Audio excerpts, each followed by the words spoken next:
नमस्कार।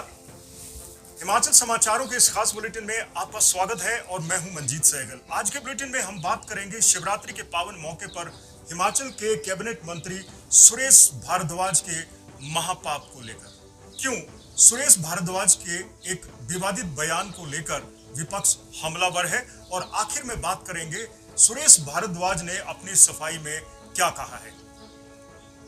बुलेटिन की शुरुआत कर लेते हैं शिवरात्रि के महापर्व की।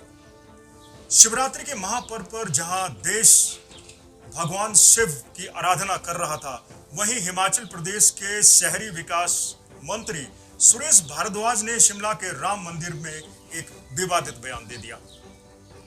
उन्होंने प्रधानमंत्री नरेंद्र मोदी को पहले तो भगवान शिव का अवतार बताया और फिर बाद में कोरोना वैक्सीन और 2019 के लोकसभा चुनाव में भारतीय जनता पार्टी को मिली जीत को भी भगवान शिव का प्रसाद बता डाला।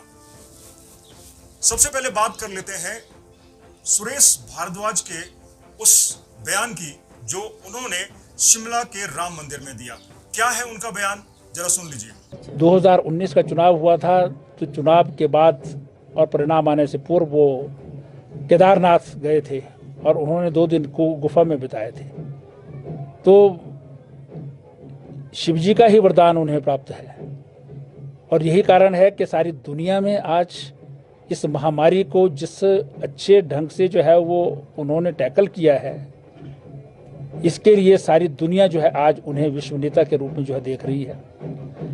और ये उन्हीं के कारण है कि आज दुनिया में वैक्सीन जितनी बनी है उनमें से 2 कंपनियों द्वारा 2 वैक्सीन्स भारत में बनी है और सबसे ज़्यादा जो वैक्सीनेशन हो रही है वो भी भारत में हो रही है।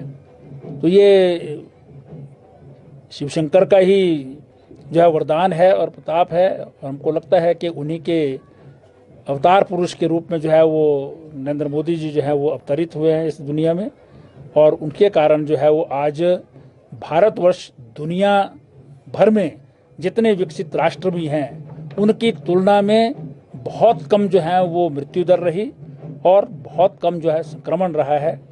आज का हमारा ये महाशिवरात्रि पर्व आने वाले समय में विश्व शांति प्रदान करे। अब विश्लेषण कर लेते हैं सुरेश भारद्वाज के उस बयान का जो उन्होंने शिमला के राम मंदिर में दिया।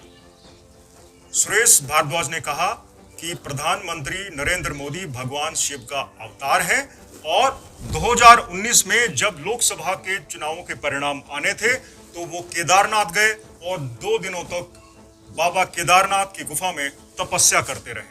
भगवान शिव ने उनको अपना आशीर्वाद दे दिया और 2019 में केंद्र में भारतीय जनता पार्टी ने फिर से सरकार बनाई। सुरेश भारद्वाज यही नहीं रुके, उन्होंने फिर कहा कि वैक्सीन भारत में बन रही है और वैक्सीन का जो अभियान है उसको काफी सफलता भी मिली है और ये वैक्सीन न केवल भारत में बल्कि विदेशों में भी जा रही है, क्योंकि अब भारत की वैक्सीन ने पूरे विश्व में अपना डंका बजा दिया है। तो ये भी भगवान शिव का ही प्रसाद है, क्योंकि प्रधानमंत्री नरेंद्र मोदी ने ये शिव का वरदान पाने के बाद ही वैक्सीन बनवाई और वैक्सीन विदेशों में भिजवाई और सफलता मिली। तो ये 2 पहलू हैं सुरेश भारद्वाज के बयान के जो उन्होंने दे दिए।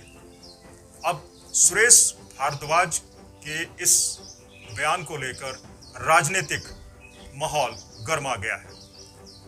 आम आदमी पार्टी के संजय सिंह ने इसे पाप करार दे दिया। कांग्रेस के नेता भी इसे महापाप करार दे रहे हैं। प्रधानमंत्री नरेंद्र की तुलना भगवान शिव से करना लोगों को रास नहीं आ रहा है। यहां तक कि भारतीय जनता पार्टी के भी कई नेताओं को उनका बयान रास नहीं आ रहा है, लेकिन कैमरे पे आगे कुछ नहीं कह रहे। तो सुरेश भारद्वाज साहब ने शिवरात्रि के महापर्व के दिन ये विवादित बयान देकर विपक्ष को बैठे बिठाए एक बड़ा मौका दे दिया। विपक्षी नेता सुरेश भारद्वाज पर निशाने दर निशाने साध रहे, लेकिन सुरेश भारद्वाज भी चुप नहीं है। उन्होंने जस्टिफाई करने की कोशिश की है। क्यों? उन्होंने भगवान शिव का अवतार पुरुष प्रधानमंत्री को बताया। सुरेश भारद्वाज ने अपने सफाई में कहा है कि उन्होंने ये बयान भारतीय जनता पार्टी की सरकार ने जिस तरह कोरोना वायरस महामारी पर काबू पाया, जिस तरह से वैक्सीनेशन शुरू की, इसी तरह से प्रधानमंत्री नरेंद्र मोदी एक युग पुरुष हैं और उनको भगवान शिव का अवतार कहने में कोई बुराई नहीं है, क्योंकि वो भगवान शिव के उपासक भी हैं। 2 दिनों तक उन्होंने केदारनाथ की गुफा में जाकर तपस्या भी की थी, इसलिए उनको भगवान शिव का जो आशीर्वाद है प्राप्त है।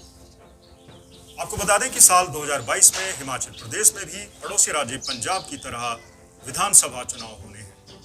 भारतीय जनता पार्टी और कांग्रेस अब इन चुनावों की तैयारी में है और चुनावों का बिगुल बजा दिया गया है।